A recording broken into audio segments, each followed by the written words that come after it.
Vamos ver aqui agora brevemente o grupo 4. Então, ele é bem simples, tá, gente? Vamos ter apenas 3 comandos aqui relacionados à parte de redes, interconexão. Então, a gente tem o IP, o netstat e o famoso ping entre eles aqui, tá? Vamos dar uma olhada, então, no IP. Esse carinha, ele é um pouquinho recente, tá? A depender, talvez vocês já tenham ouvido falar do ifconfig. Ele também era muito utilizado, né, muito famoso. Em alguns casos ele ainda está vindo instalado, mas está um pouco em desuso. Está sendo substituído aqui pelo IP. Mas o ifconfig, justamente, ele é bem conhecido porque ele é muito semelhante ao do Windows, né, que a gente tem como ipconfig. E no Linux seria o ifconfig. Então, olhando aqui o IP, ele é bem simples, tá, gente? Não tem mistério. Você dando um IP, ele já te traz aqui uma orientação de como que utiliza. Recomendo que vocês deem um manual nele aqui para dar uma olhada, principalmente no método de uso, né, que vocês têm aqui o IP, as opções e o objeto. Então, esses aqui são os principais que a gente tem, principalmente o address, o route. Então, de forma grosseira, podemos utilizar ele simplesmente dando um IP e um A. Ele traz pra gente essa visão aqui relacionado ao nosso ambiente de rede, a nossa placa, o nosso IP. Então, vocês podem ver aqui no exemplo em questão que este aqui vai ser o meu IP da máquina, né? Vai ser o meu endereço local desse Linux Mint. Então, o IP não tem mistério, é muito simples. Ele também dá para ir um pouco mais além, tá? Toda a parte ali de configuração de rede, configuração de IP, você consegue alterar o IP, habilitar, desabilitar as placas de rede. Então ele é uma ferramenta bem completa. Qualquer coisa, recomendo que vocês deem uma lida na documentação dele, deem uma pesquisada nos próprios links de referência que estão no material. Seguindo então, temos o netstat e o ping. Eu vou mostrar o ping antes, para vocês verem também que ele não tem mistério nenhum. Provavelmente vocês já devam conhecer.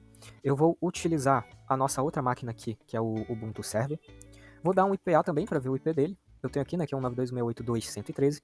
Então, o ping vai ser justamente esse carinha, né, que vai estar testando a conectividade no meu ambiente de rede. Então, eu vou dar um ping aqui no meu Ubuntu Server para visualizar se ele está conectado à mesma rede que o nosso Linux Mint. Então, vejam aqui, ele está mandando nessas requisições. Então, tá tudo funcionando ali perfeitamente, sem nenhum problema.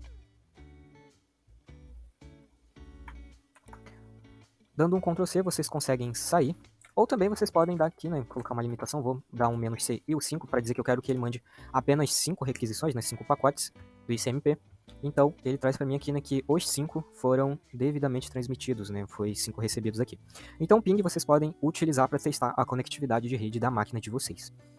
Seguindo agora, temos o nosso netstat. Esse cara é muito interessante, porque ele vai trazer para a gente a visão de como está o nosso ambiente aqui, né? Os serviços que estão rodando, os processos que estão utilizando nossos recursos de rede.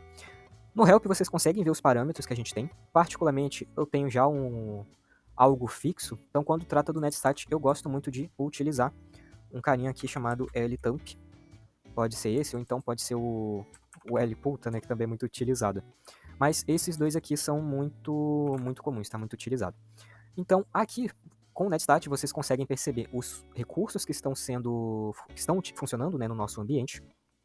A princípio não tem nada significativo, tem um serviço aqui de DNS em localhost, mas eu vou mostrar para vocês aqui uma aplicação prática de como que vocês podem utilizar isso para visualizar algum processo que está rodando no ambiente de vocês. Para isso, vocês vão criar aqui um outro terminal, podem vir aqui em cima em arquivo e colocar uma nova aba. Nessa nova aba, nós vamos utilizar o netcat. Então, deem um NC com as opções LNVP 1234. Então, esse comando com essas sintaxes aqui são muito conhecidos, muito famosos, a gente vai utilizar bastante eles daqui para frente. Então, aqui nada mais, nada menos, eu vou criar um listener, né, que vai ser esse processo está rodando e está esperando alguém conectar nessa porta, nesse endereço aqui, digamos assim. Voltando para o nosso netcat, podem alterar aqui entre as abas. Então, uma está rodando o nosso netcat, está aqui funcionando, bonitinho.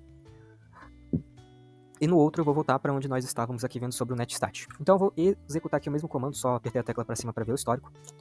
Vejam agora que eu tenho o meu programa, né, o NC, com este PID. Se lembre que a gente consegue matar especificamente esse PID rodando aqui um kill. E ele está ouvindo, está no modo listener, né? E aqui está a porta que ele está funcionando. Então percebam que com o netstat vocês conseguem visualizar os processos, os serviços que estão rodando, quais portas, né, elas estão utilizando e qual é o PID deles. Então é muito importante vocês terem essa visão, saberem como que funciona, e também esse carinha é muito utilizado. Então aqui um exemplo prático do kill, eu vou simplesmente dar um kill nesse comando aqui, né, 3199. Comando não, tá, gente? Nesse PID, perdão. Então aqui eu matei ele. vejam que foi encerrado aqui, né, determinado. Se eu voltar aqui de novo, vejam que não há mais o netcat rodando. Então, o netstat ele é muito interessante quando a gente quer ter uma visão e ver do que está acontecendo no nosso ambiente, do que está rodando ali, né, de serviço de processo, e que está utilizando nosso recurso de rede.